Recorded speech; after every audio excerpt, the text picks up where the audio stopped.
Alhamdulillah wa syukurillah wassalatu wassalamu ala rasulillah. Ayah bunda, perkenankan kami untuk meneruskan pelajaran pada tahsin abaku ini, yaitu mengenai pelajaran makhorijul huruf. Kita ketahui bahwa makhrij yaitu bentuk banyak atau jamak dari makhraj yang artinya tempat keluar. Jadi ketika disebutkan makhrij yaitu tempat-tempat keluar. Huruf merupakan bentuk jamak dari harfun yang artinya huruf pada bahasa Indonesia. Jadi ketika kita menggabungkan, mengidhofahkannya, makharijul huruf yaitu tempat-tempat keluarnya huruf-huruf hijaiyah. Di sini ketika kita mendapati bahwa makharijul huruf ini secara garis besar yaitu dibagi 5 ya, namun secara terperinci seperti Imam Al-Jazari rahimahullah ta'ala, beliau membaginya menjadi 17 tempat keluar.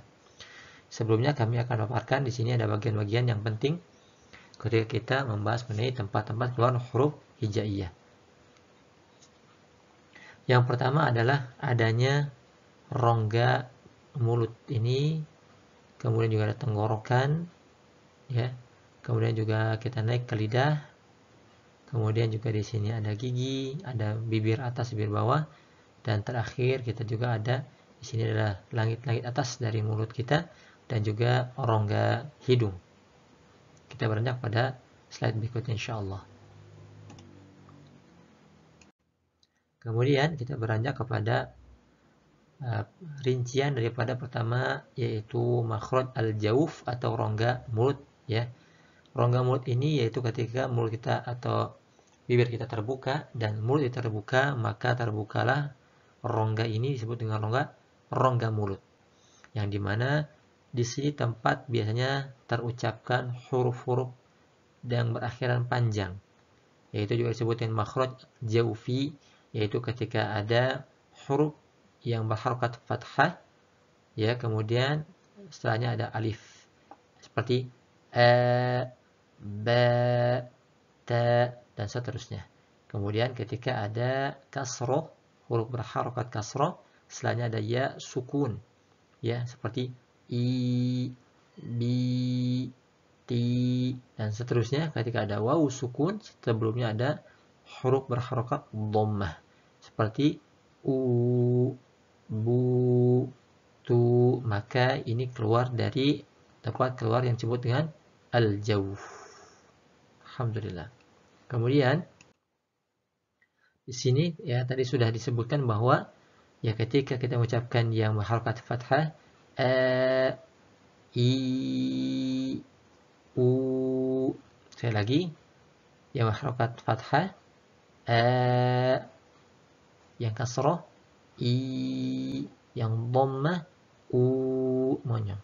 Seperti itu. Ini tempat rongga mulut ketika mengucapkan huruf maddiyah atau huruf yang yang berakhiran panjang. Yang kedua yaitu makhraj al-halq, bukan al-khalq tapi al-halq atau tenggorokan. Yang dimana dirincikan juga satu makhraj besar ini dibagi menjadi 3, yaitu ada yang paling bawah ya, aqsal halq, kemudian juga ada wastul halq, ada adnal halq. Yang pertama ada hamzun dan ha, hamzah dan ha, naik ke atas ada ain dan ha, kemudian naik ke atas paling atas yaitu ada ghain dan kho. Aha, aha, kho. Tuh. Hamzah, ha, ha, ain, ha, dan ghain, kho. Ini makhraj di tenggorokan. Dan juga terjadi kesalahan apabila seorang membaca ain ini pada hidung, berarti itu satu kesalahan. Bukan a, tapi a. Tempatnya di tenggorokan. Allah alam. Kemudian kita teruskan kepada makhraj berikutnya.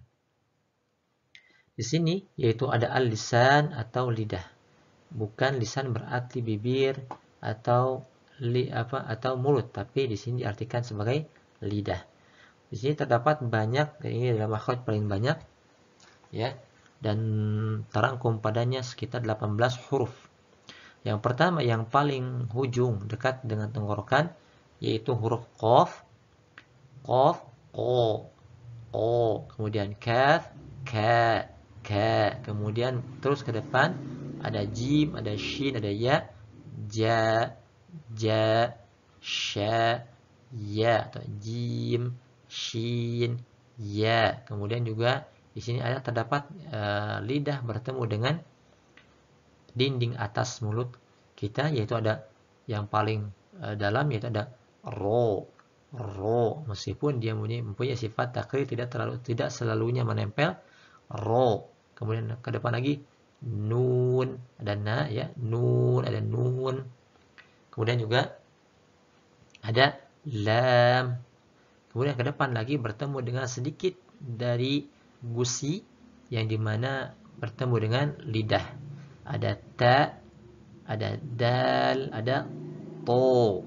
Kemudian ya sedikit lagi ke bawah yaitu ujung daripada gigi seri kita bertemu dengan lidah sedikit di bagian depan, maka terucapkan tha, zal, dho, ya, tha, zal, dho.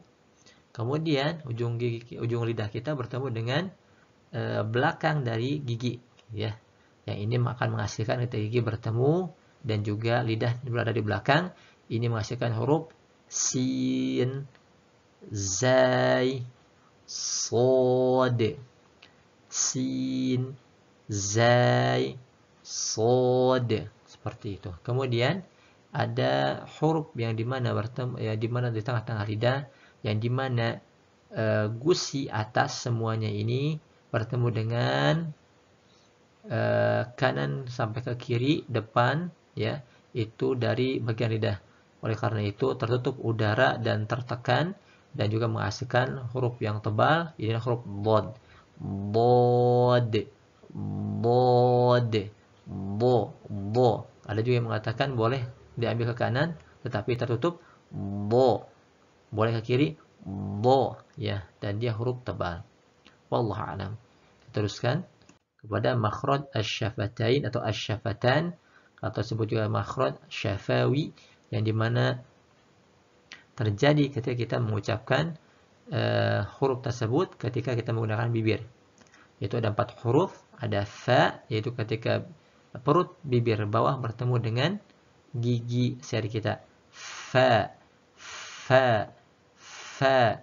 Kemudian 3 huruf ketika kita membuka dan menutup dua bibir. Seperti mim, mim, mim, mim. Kita mempertemukan dua bibir dulu, kemudian kita menarik berjauhan. Seperti ba, ba, sama juga ba. Kemudian waw, wa, wa.